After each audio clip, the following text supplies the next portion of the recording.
साथियों, पिछले कई दिनों से लगातार हम लोग भारतीय जनता पार्टी की सरकार की चीन नीति पर हमला बोल रहे हैं। उसका कारण बड़ा स्पष्ट है। प्रधानमंत्री बार बार चीन के राष्ट्रपति के सामने नतमस्तक होते हुए दिखते हैं। यहां तक कि गलवान घाटी में जो हमारे 20 बहादुर सैनिकों की शहादत थी, प्रधानमंत्री ने चीन को क्लीन चिट देकर उस शहादत को भी नकार दिया, उनकी शहादत का भी अपमान किया। हमारे सेना के हाथ बंधे हुए हैं, प्रधानमंत्री ने खुद बांधे हैं। मैं आपको कारण बताता हूं। प्रधानमंत्री की चीन परस्ती आज से नहीं शुरू हुई। यह चीन परस्ती तब से शुरू हुई जब वो गुजरात के मुख्यमंत्री थे। अमेरिका उनको वीजा नहीं दे रहा था। चीन ये बार बार चले जाते थे क्योंकि वहां वीजा उनको आसानी से मिल जाता था। लगातार चीन जाते थे। वहां क्या उनके संबंध बने चीन से हमें नहीं मालूम। चीन के बड़े बड़े अधिकारियों को, मंत्रियों को गुजरात बुलाते थे। धौलेरा जो इंडस्ट्रियल सिटी बन रही है, 43,000 करोड़ के करारनामे चीनी कंपनियों के साथ किए। अपना लघु उद्योग, अपना मध्यम उद्योग बर्बाद कर दिया, लेकिन चीन की कंपनियों को पलक पावड़े बिछा बिछा कर जमीनें दी गई। ये गुजरात में किया, ये मुख्यमंत्री ने किया। मुख्यमंत्री का नाम नरेंद्र मोदी था। यहां तक कि नरेंद्र मोदी जी की चीन परस्ती का यह आलम है कि गुजरात के स्कूलों में मैंडरिन कंपलसरी करने की भी एक योजना ले आए थे। वो नहीं हो पाई। कांग्रेस ने उसका विरोध भी किया। भारतीय जनता पार्टी के नेता, 13 नेता चीन कम्युनिस्ट पार्टी के स्कूल, जिसको पार्टी स्कूल कहा जाता है, वहां पढ़ने गए। 2014 में गए। क्या पढ़ के आए हमें नहीं मालूम। क्यों इतनी करीबी, कितनी घनिष्ठता चीन के साथ, हमें नहीं मालूम। मैं आपको एक और बात बताना चाहता हूं।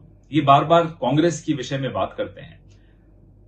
चीन को सबसे करारा जवाब राजीव गांधी की सरकार ने ऑपरेशन फैल्कन में 1986 में दिया, जब इसी तवांग सेक्टर में चीन ने कुछ शैतानी करने की कोशिश की।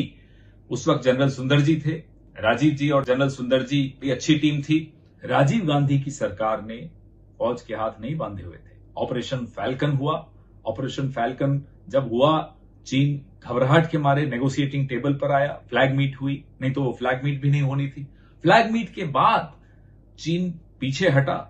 पीछे हटने के बाद राजीव गांधी ने उस मौके का पूरा फायदा उठाकर अरुणाचल प्रदेश को एक राज्य घोषित किया। यह होता है राजनीतिक इच्छा शक्ति। आज की तरह नहीं, मुंह खोला तो क्लीन चिट दी, अन्यथा मुंह ही बंद रखा चीन पर। ये चीन से घबराहट प्रधानमंत्री की, इसके पीछे कोई राज है। वो राज क्या है, ये पूरा देश जानना चाहता है। आप चीन के आगे नतमस्तक क्यों हो जाते हो? आप चीन के आगे घबरा क्यों जाते हो? आप क्यों चीनी कंपनियां, वो भी ब्लैकलिस्टेड चीनी कंपनियों को ठेके दे देते हो? आपका क्या रिश्ता है चीन से? ये हम बार बार पूछते हैं। इसलिए पूछते हैं क्योंकि कुछ तो है जो आप छिपा रहे हो, कुछ तो है जो चीन को पता है और हमें नहीं पता। इनका एक बहाना है कि हम बॉर्डर पे इंफ्रास्ट्रक्चर मजबूत कर रहे हैं, इसलिए चीन परेशान हो रहा है। माफ कीजिएगा, बॉर्डर पे इंफ्रास्ट्रक्चर मजबूत करने का पहला कदम 7th प्लान में 1986 में राजीव गांधी की सरकार ने उठाया था, जब BADP लॉन्च किया गया था। तब से अब तक लगातार हर सरकार ने बॉर्डर इंफ्रास्ट्रक्चर को मजबूती दी है।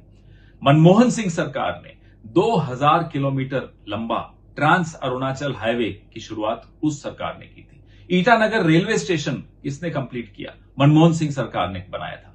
6 एडवांस लैंडिंग किसने बनाए? मनमोहन सिंह सरकार ने बनाए।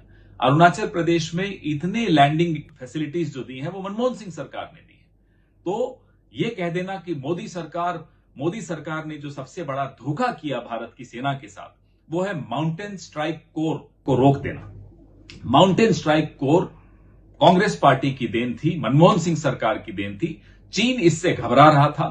मनमोहन सिंह सरकार के जाते ही और मोदी सरकार के आते ही माउंटेन स्ट्राइक कोर को रोक दिया गया। आखिर कारण क्या था? क्या दबाव था मोदी सरकार पर? किसका दबाव था मोदी सरकार पर कि माउंटेन स्ट्राइक कोर का काम रोक दिया गया?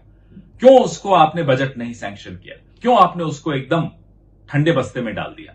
क्या चीन का दबाव था? और अगर चीन का दबाव था, तो आखिर कारण क्या है कि चीन के आगे आप दब जाते हैं मोदी जी?